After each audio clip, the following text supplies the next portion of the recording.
Hello, welcome back to 3D Drawing for Your Model Railway. Today's episode I'm just going to be looking to clean a few things up, add a few more details before we go on to moving into printing the files for the next lesson. So let's get started. So the first detail I'm going to add is underneath all the openings where the cables sit, there's a plate here, and I think we might have added these previously. I think it might have got lost when we either did some copying files or we went back and changed the length of certain items, but I'm going to add these plates in there. As I say, they sit underneath each cable. So if we just come into Fusion, pretty much we're just going to look top down view. We create a sketch. I'm going to start on this first one. Select the floor here. Select that. Okay.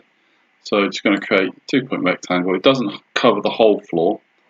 So I'm just going to select a point, come across like this. Okay, now if we look at the details, see if we can find the picture to go to, it does go all the way to the edge by the looks of it.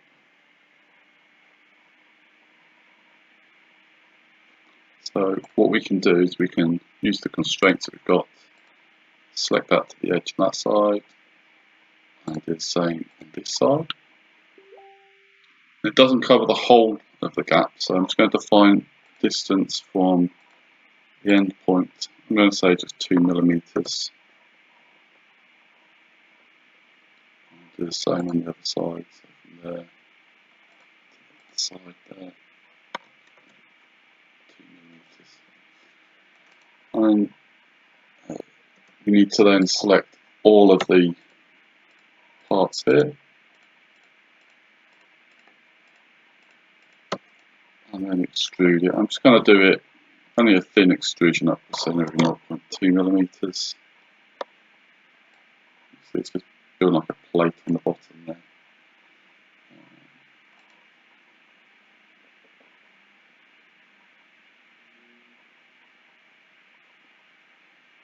I don't want it to join.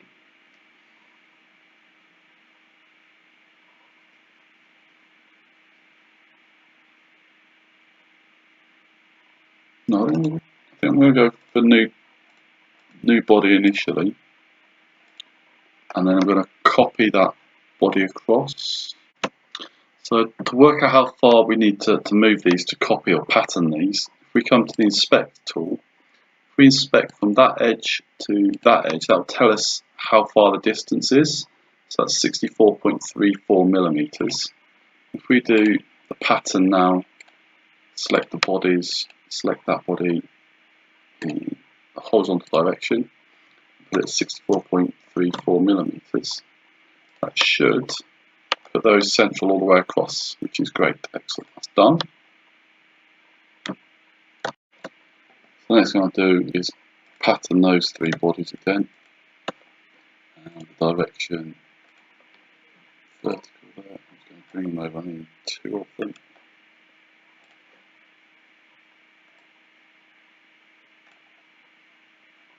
So you see 37 millimeters is going to bring that over nicely. Okay, obviously we've got all these extra bodies. What we can do is, if we select now that body at the top here, so we're going to combine body 36 with the 3 plates. Click on OK, and then this body is body 3. So we do the same, combining. Actually, before we do that, I'm just going to copy one of these over. Actually, I'll go.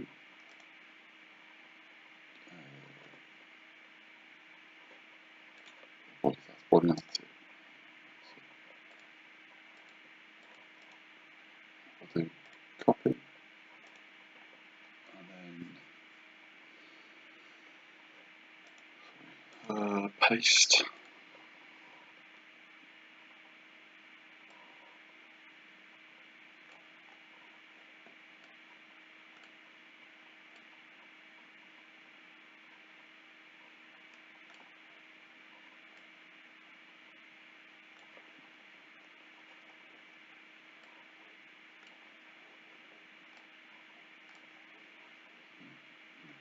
It's going to be 23.75.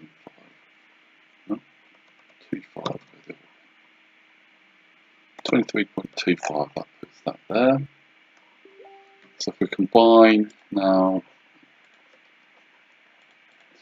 combine body 3 with 91 through 93, that's those plates added, and then we just got to pattern that plate across in the horizontal direction, and 2 of them.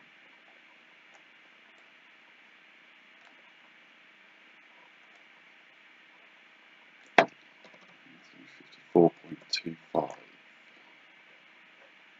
that doing that? Why has that got down there? Okay, undo that, and try that again. Form pattern.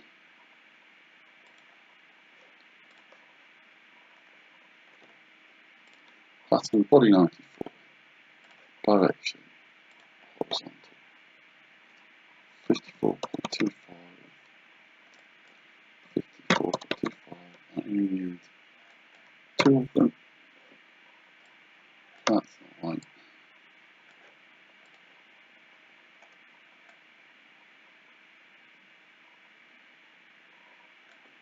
Okay, so maybe 46.75. 46.5.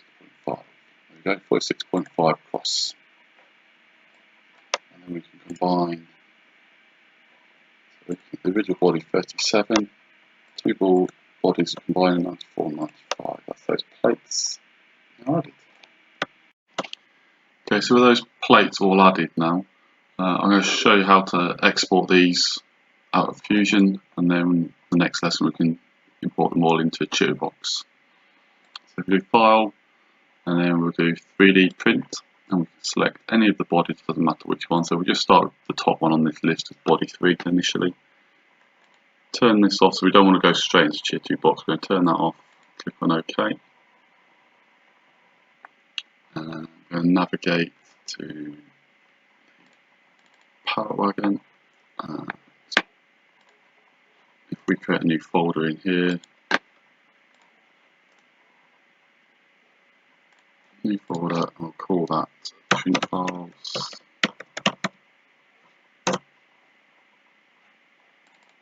And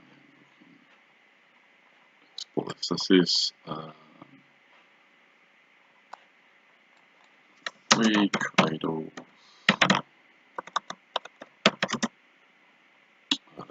That is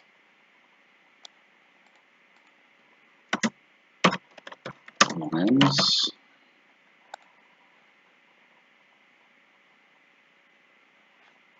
Okay, so we'll do the top one next. So at the top here are the little pages, 3D print. I do body 36, 3 cradles, and short ends.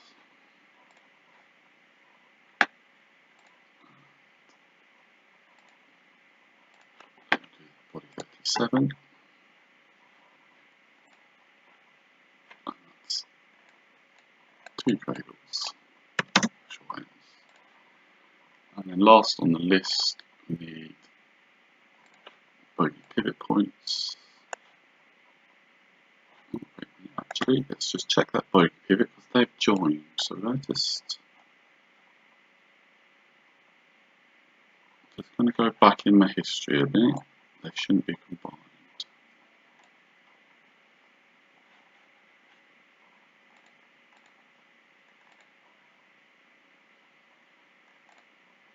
So that one there, that should be a new body.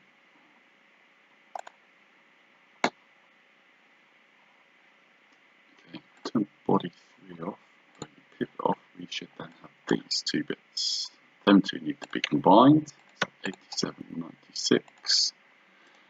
We'll rename that